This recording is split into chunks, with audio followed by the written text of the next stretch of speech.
신앙 고백 우리 하겠습니다. 나는 전능하신 아버지 하나님 천지의 창조주를 믿습니다. 나는 그의 유일하신 아들 우리 주 예수 그리스도를 믿습니다. 그는 성령으로 잉태되어 동정녀 마리아에게서 나시고 본디오 빌라도에게 고난을 받아 십자가에 못 박혀 죽으시고 장사된 지 사흘 만에 죽은 자 가운데서 다시 살아나셨으며 하늘에 오르시어 전능하신 아버지 하나님 우편에 앉아 계시다가 거기로부터 살아있는 자와 죽은 자를 심판하러 오십니다. 나는 성령을 믿으며 거룩한 공교회와 성도의 교제와 죄를 용서받는 것과 몸의 부활과 영생을 믿습니다. 아멘. 찬송가 401장 부르시죠.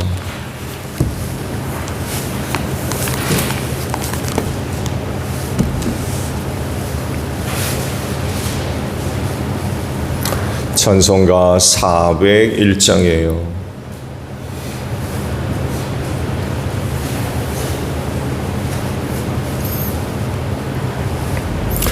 주의 곁에 있을 때 마음이 든든하오니 주여 내가 살 동안 인도하여 주소서. 주여 주여 나를 인도하소서. 바른 세상 살 동안 주여 인도하소서. 피난처인 예수여 세상 물결로 할 때 그 신은혜 베푸사 나를 인도하소서.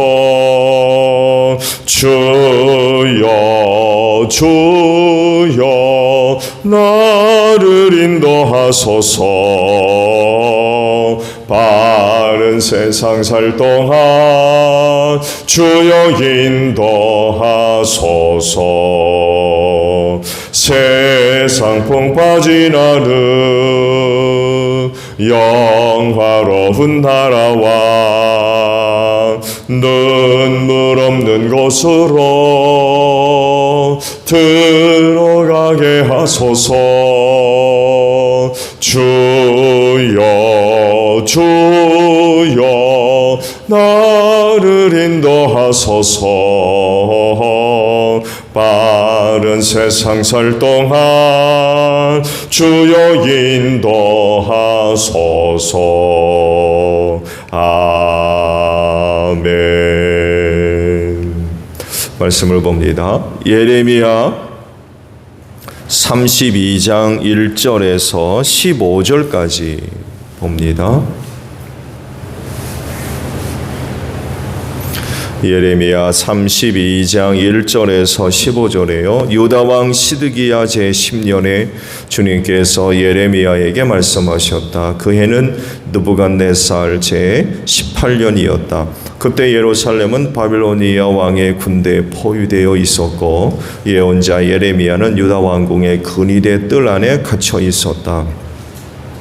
유다 왕 시드기야는 예레미야를 그곳에 가두면서 그에게 이렇게 책망하였다. 그대가 어찌하여 이런 예언을 하였소? 주님께서 이렇게 말씀하신다. 보아라, 내가 이 도성을 바벨로니아 왕의 손에 넘겨주어서 그가 이 도성을 점령하게 하겠다. 유다 왕 시드기야도 바벨로니아 군대의 손에서 벗어나지 못하고 꼼짝없이 바벨로니아 왕의 손에 넘겨져서 그의 앞에 끌려나가 그가 보는 앞에서 직접 항복할 것이다. 그러면 그가 시드기야를 바벨로니아로 끌고 갈 것이며 시드기야는 내가 그를 찾아올 때까지 그곳에 머물러 있을 것이다. 너희는 바빌로니아 군대와 싸워도 절대로 이기지 못할 것이다. 주님께서 하시는 말씀이다. 이렇게 예언하였다면서요. 주님께서 나에게 말씀하셨다. 너의 숙부 살롬의 아들 하나멜이 너에게 와서 아나돗에 있는 그의 밭을 너더러 사라고 하면서 그 밭을 유산으로 살 우선권이 너에게 있기 때문에 내가 그걸 사야 한다고 말할 것이다. 과연 주님의 말씀대로 숙보의 아들 하나멜이 근위대 뜰 안으로 나를 찾아와서 내게 부탁하였다. 베냐민 지방의 아나돗에 있는 그의 밭을 나더러 사라고 하였다. 그 밭을 소유할 권리도 나에게 있고 그 밭을 유산으로 사들일 권리도 나에게 있으니 그 밭을 사서 내 밭으로 삼으라고 하였다. 그때에 나는 이것이 바로 주님의 명령임을 깨달았다. 나는 숙부의 아들 하나멜에게서 그 아나돗에 있는 그 밭을 사고 그 값으로 그에게 은 17세겔을 달아주었다. 그때 나는 매매 계약서에 서명을 하고 그것을 봉인하고 증인들을 세우고 은을 저울에 달아주었다. 그리고 나는 법과 규례에 따라서 봉인된 매매 계약서를 봉인되지 않은 계약서와 함께 받았다. 그리고 나는 숙부의 아들 하나멜과 그 매매 계약서에 서명한 증인들과 근위대 뜰 안에 앉아있던 모든 유다 사람이 보는 앞에서 그 매매 계약서를 마세야의 손자이며 네라의 아들인 바룩에게 넘겨주고 또한 그들이 모두 보는 앞에서 바룩에게 부탁하였다. 나 만군의 주 이스라엘 하나님이 말한다. 이 증서들 곧 봉인된 매매 계약서와 봉인되지 않은 계약서를 받아서 엉기 그릇에 담아 여러 날 동안 보관하여라. 참으로 나 만군의 주 이스라엘의 하나님이 말한다. 사람들이 이 나라에서 다시 집과 밭과 포도원을 살 것이다. 아멘. 오늘 아침에는요 5절에 있는 말씀을 봅니다. 5절 하반절에 이렇게 예언하였다면서요 라는 말씀입니다. 시드기야가 예레미야에게 반문했던 그런 그 말입니다. 이렇게 예언하였다면서요. 그러면 시드기야는 어떻게 반응을 해야 했을까요? 시드기야뿐만 아니라 예레미야 선지를 통해서 선포됐던 하나님의 그 예언의 말씀을 어떻게 받아들여야 했을까요? 하나님 앞에서 합당한 모습을 취한다는 것, 고백한다는 것은 굉장히 중요한 문제죠. 뭐 하나님을 섬기는 사람이건 그렇지 않은 사람이건 간에 하나님 앞에서 합당히 행하는 일은 참 중요합니다. 합당히 행하느냐 그렇지 않느냐에 따라서 너무나도 중요한 문제가 좌우되기 때문에 그렇습니다. 그야말로 하나님의 은혜를 필요로 하는 사람이라고 한다면 뭐 말할 것도 없이 하나님 앞에서 합당히 행할 줄 알아야 되지요. 그는 반드시 그렇게 해야 됩니다. 그렇게 하지 않으면서 은혜를 받을 수 있겠어요? 예레미야는 하나님의 말씀을 받아서 그 시대 사람들 앞에 선포를 했죠. 그렇지만 그 예언의 말씀을 들은 사람들 모두가 깨달음을 얻고 그 말씀을 받아들이고 그 말씀 앞에 합당히 생활하며 그래서 그 말씀이 그들에게 큰 은혜가 됐을까요? 아닙니다.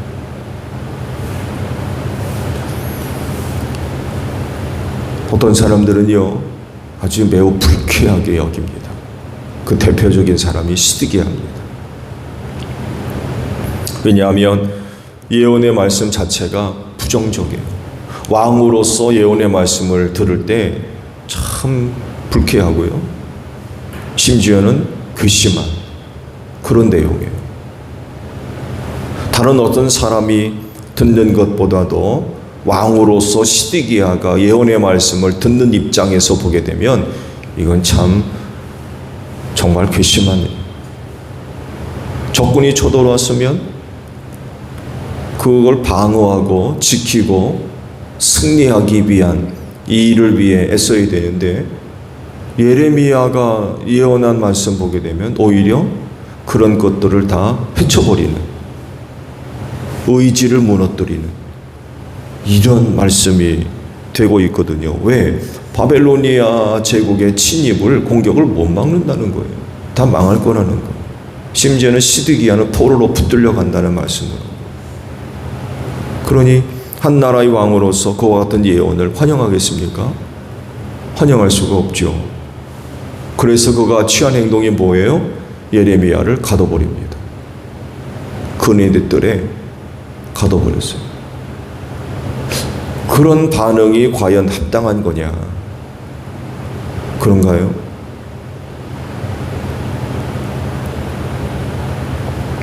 그런 예언을 들었다고 하면 예레미야를 그런 예언을 한다고 가둬버릴 것이 아니라 제 위에 앉아서 옷을 찢고 회개해야 됩니다. 지금 나라가 망할 꼴인데 그런 예언을 한다고 예레미야를 가둬버립니까? 그렇게 해서는 안 되죠. 시드기야가 예레미야를 그렇게 가둬버렸다는 얘기는 결국 하나님의 말씀을 거부한 거죠. 안 받겠다는, 하나님 자체에 대한 무시지요.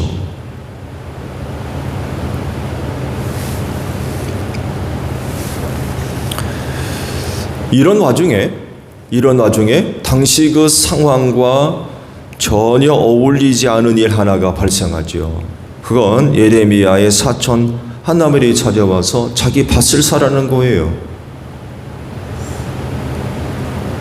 그리고 그런 일이 있을 것이라고 하나님이 예레미야에게 말씀을 해주셨죠. 그리고는 그 일이 곧바로 일어납니다. 하나멜이 찾아와가지고는 자기 밭을 사라고 하는 거예요. 그 유대법에도 맞는 이야기죠. 지파 공동체이기 때문에 가까운 친척에게 그 밭을 넘겨줘야 되죠.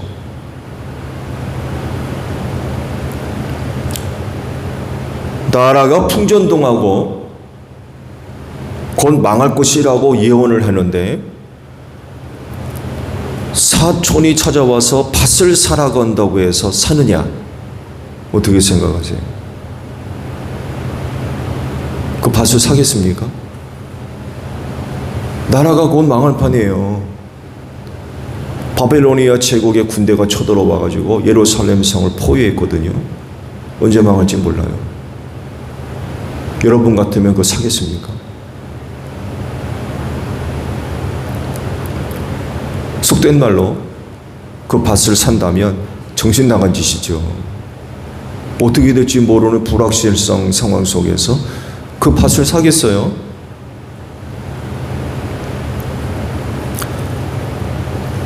여기 말씀에 기록이 되어 있습니다만 해도 17세계를 달아주었다라고 말씀을 하고 있죠. 당시 은한 세겔이 3일치 일꾼 용역의 3일치에 해당하는 액수라고 그래요. 작은 액수가 아니죠.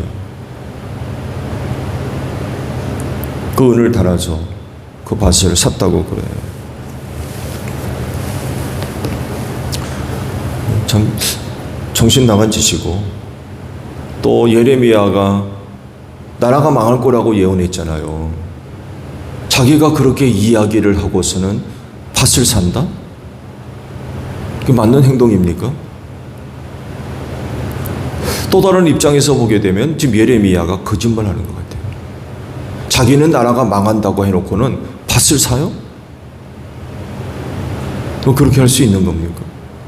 다른 사람 입장에서 보게 되면 저 예레미야가 예언한답시고 예언하고는 거짓말한다고 이렇게 오해할 수 있는 행동이 지금 벌어지고 있는 거예요.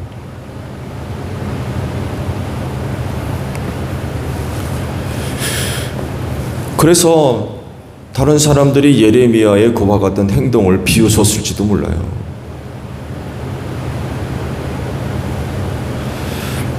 근데 예레미야는 왜 그렇게 한 걸까요?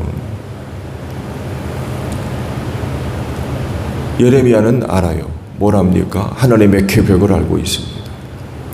그 계획이 뭐예요? 남유다의 회복입니다. 지금은 바벨로니아 제국에 의해서 포위를 당하고 나라방하고 왕이 끌려가고 많은 사람들이 포로로 붙들려가는 그런 그 일이 벌어지지만 곧 하나님께서 그 유다를 회복시켜 주실 것인 것을 알고 있어요. 믿고 있는 거죠.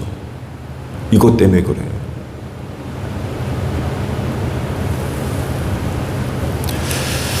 그래서 시드기야와 예레미야 선지와의 행동을 비교하게 되죠. 시드기야는요, 하나님의 말씀을 무시하고 믿지 않습니다. 오히려 그런 말을 한다고 핍박하죠. 그렇지만 예레미야는 당시 상황으로서는 아주 바보스러운, 심지어는 자기가 한 말과 전혀 맞지 않은 행동을 해요. 그렇지만 거긴 뜻이 있었어요. 하나님께 대한 확신, 하나님께서 앞으로 이루실 일에 대한 믿음, 이것 때문에 그 밭을 산 것. 결국 누가 하나님으로부터 은혜를 얻을 겁니까? 예레미야를 가둔 시드기야겠습니까? 아니면 바보스럽게 행동하는 예레미야이겠습니까?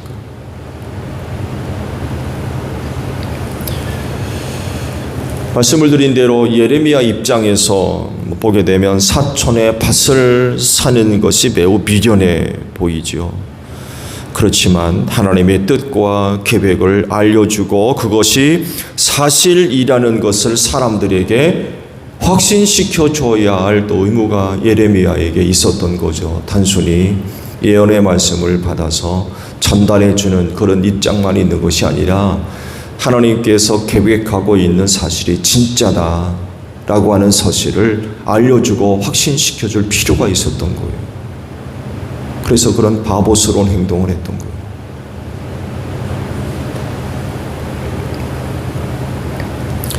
개인의 실리를 생각하면 절대로 그렇게 할 수 없어요. 누가 그런 짓 합니까? 나라가 망할 꼴인데. 그렇잖아요. 나라가 망할 꼴인데 지금 누가 그런 행동을 하냐 말이에요. 누가 누구 집에 밭을 삽니까? 여러분 같으면 하겠어요. 개인의 실리를 생각하면 절대로 그런 거 하지 않습니다. 오히려 한다고 그러면은 쫓아다니면서 말릴 겁니다. 왜 그런 미련한 짓을 하냐고. 그렇지만 말씀드린 대로 하나님의 뜻과 계획이 무엇인가를 백성들한테 보여주고 알려주고 확신시켜야 할 의무가 그에게 있었던 거예요. 그러니까 나라는 결코 망하지 않을 거라는 거죠. 때가 되면 하나님께서 반드시 유다를 회복시켜 주실 것이다 라고 하는 사실을 백성들에게 알려주는 거죠. 그 밭을 삼으로 인하여서 이걸 보여주려고 했던 거예요.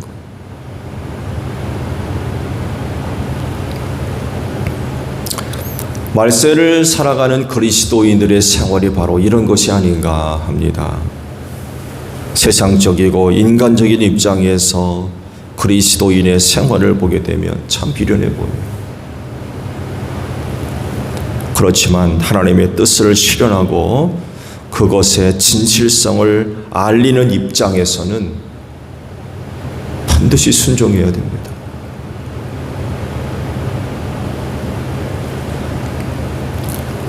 그것이 하나님 앞에서 합당하게 생활하는 사람의 모습이지요. 세상에 미련하다, 조롱하고 비웃고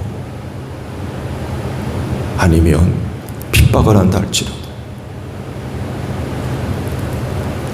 하나님의 뜻이 어디에 있는지 무엇인지를 알려줄 의무와 책임이 그리스도인들에게 있는데 그걸 어떻게 알려줄 것이냐? 생활 속에서 알려줘야 돼. 순종함을 통해서. 그거 진짜라는 거죠. 우리가 만약에 그 말씀을 따르지 않는다면 하나님을 거짓말쟁이로 만드는 겁니다. 세상에 알려줘야 되잖아요. 하나님의 뜻이 무엇인지, 어디에 있는지. 그러려면 반드시 말씀에 순종해야 됩니다. 옥에 갇히는 한이 있어도 사람들로부터 조롱받고 비웃음을 받아도 하나님의 뜻이 무엇이고 계획이 무엇인지를 생활을 통해서 보여줘야 할 책임이 있는 거죠. 어떻게 살 거냐라고 하는 물음 앞에 예레미야가 좋은 답을 우리에게 보여주고 있습니다. 오늘도 순종하는 여러분들이 되시기를 바랍니다. 주기도문 합니다. 하늘에 계신 우리 아버지, 아버지의 이름을 거룩하게 하시며 아버지의 나라가 오게 하시며 아버지의 뜻이 하늘에서와 같이 땅에서도 이루어지게 하소서. 오늘 우리에게 일용할 양식을 주시고 우리가 우리에게 잘못한 사람을 용서하여 준 것 같이 우리 죄를 용서하여 주시고 우리를 시험에 빠지지 않게 하시고 악에서 구하소서. 나라와 권능과 영광이 영원히 아버지의 것입니다. 아멘. 기도하겠습니다.